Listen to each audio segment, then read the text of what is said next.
Just days after punishing Senator Mark Kelly, Pete Hegseth steps in front of new military recruits, and what he says next is raising serious questions. Is this leadership or pure political messaging? Standing in front of some of the greatest Americans. I'll tell you this, coming up here, I saw this strip mall here, and it reminded me of where I went to visit a recruiter when I was thinking about military service in my hometown of Forest Lake, Minnesota.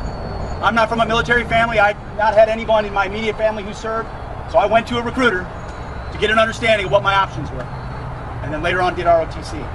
I'm looking at a group of Americans here who did the very same thing because they want to be a part of something special. They want to raise their right hand to defend the Constitution and the country. You are about to enter a fraternity, a brotherhood of arms, of American warriors willing to serve our country, serve other Americans, and do something great, do something special, do something exceptional. You know, our culture loves to celebrate vapid clickbait on social media, or celebrities and gossip. You know what we care about at the War Department are the real men and women who do the real work in uniform for the American people. The real 1%. Less than 1% of Americans qualify for this. Less than 1% of that actually step up and do it. And I look behind you at the faces of your families, and I see proud Americans who are looking out at their sons and daughters. The greatest gift they can give is their sons and daughters to our country. And my job is to ensure we do right by you. From the very highest level of the Department of War, we serve you, your enlisted leaders, your uniform, your officers, every part of your chain of command. Our job is to have your back. And that's my message for President Trump, to all of you, every time we talk to Marines and soldiers and everyone in between and prospective recruits, is to say, we have your back. You're about to do a tough job. You're about to go do some tough basic training that's got, we hope, a little bit tougher under this administration to prepare you, to forge you to be the warriors that our nation requires. To do the kind of things that happened over downtown Caracas, Venezuela in the middle of the night, just a couple of nights ago. Extending the long arm of American power and justice in a way that only the United States of America can do. Only we can do what was done 2 nights ago. Only the United States military. And yes, we're rebuilding that arsenal of freedom. I'm doing a month-long tour about restoring our defense industrial base so you have the best ships and planes and subs, everything you would need. But ultimately, it's not about platforms. It's about people. It's about those American warriors stepping up to answer the call. You're about to go to basic, where you will be forged. You will be torn down and built back up. And our job is that when you come out of that process, to ensure you are trained, ready, accountable, disciplined, and lethal in the service of your job. So when we launched this tour, I said everywhere we go, I want to stop and swear in some recruits who are doing something I think is about as exceptional you can do as a young American. I'll tell you this, I've got 7 little kiddos. None of them are your age yet. But man, I'd be proud if one of them stepped up and was wearing a sweatshirt or a shirt like this someday, willing to serve their nation, putting something ahead of themselves, an oath about something bigger than themselves, joining a lineage of America. There were Americans that enforced the Monroe Doctrine all the way back to 1823.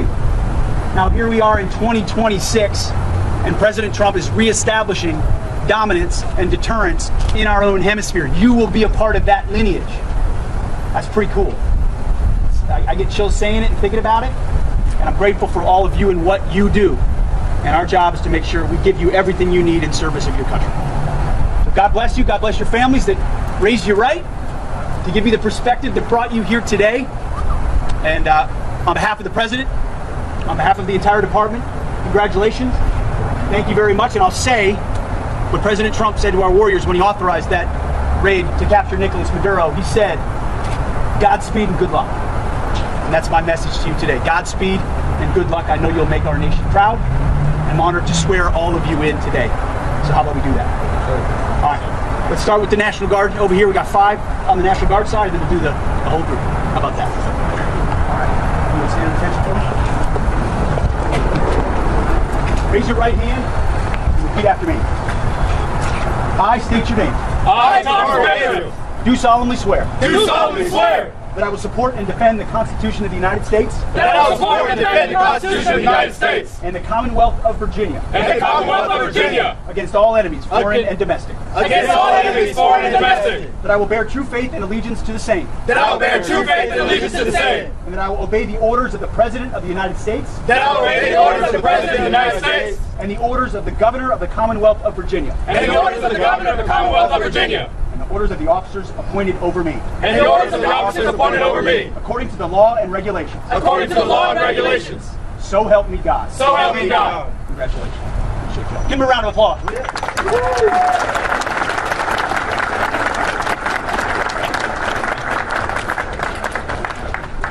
All right, for the rest of my group here, if you would, stand at attention. Raise your right hand and repeat after me. I state your full name. Do solemnly swear. Do solemnly swear. That I will support and defend the Constitution of the United States. That I will support and defend the Constitution of the United States. Against all enemies, foreign and domestic. We'll get that one right next time. That I will bear true faith and allegiance to the same. That I will bear true faith and allegiance to the same. That I will obey the orders of the President of the United States. That I will obey the orders of the President of the United States. And the orders of the officers appointed over me. And the orders of the officers appointed over me. According to regulations and the Uniform Code of Military Justice. According to regulations and the Uniform Code of Military Justice. So help me God. So help me God. Congratulations. Give him a round of applause.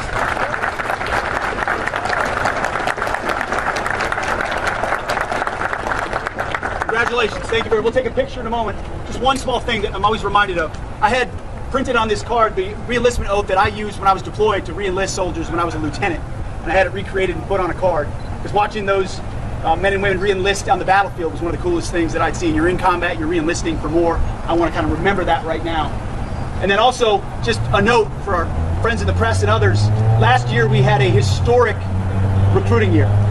One of the far surpassed from over decades the recruiting numbers that we've had.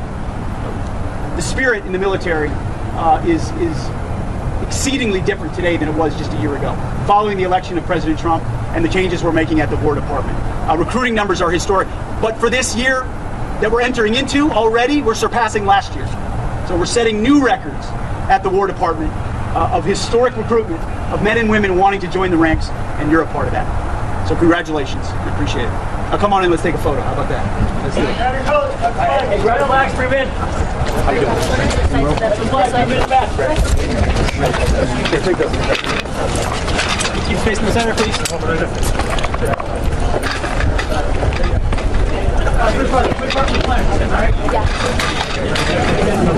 row, field on the yellow line.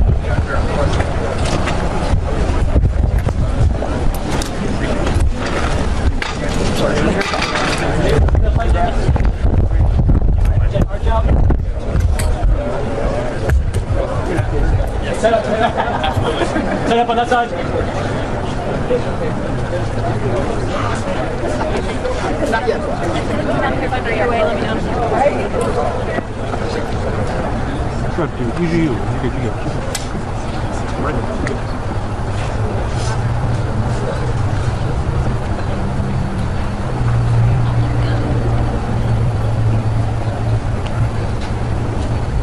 I see a lot of haircuts that are needed here.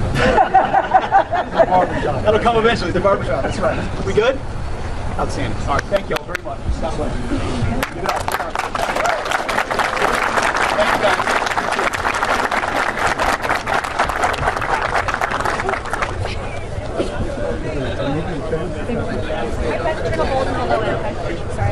Pete Hegseth's first public remarks since punishing Mark Kelly weren't about accountability, transparency, or even the controversy itself.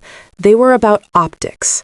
Standing before fresh recruits, Hegseth wrapped himself in patriotism, recruitment numbers, and battlefield rhetoric, carefully avoiding the growing backlash over his decision to target a sitting U.S. senator for exercising free speech.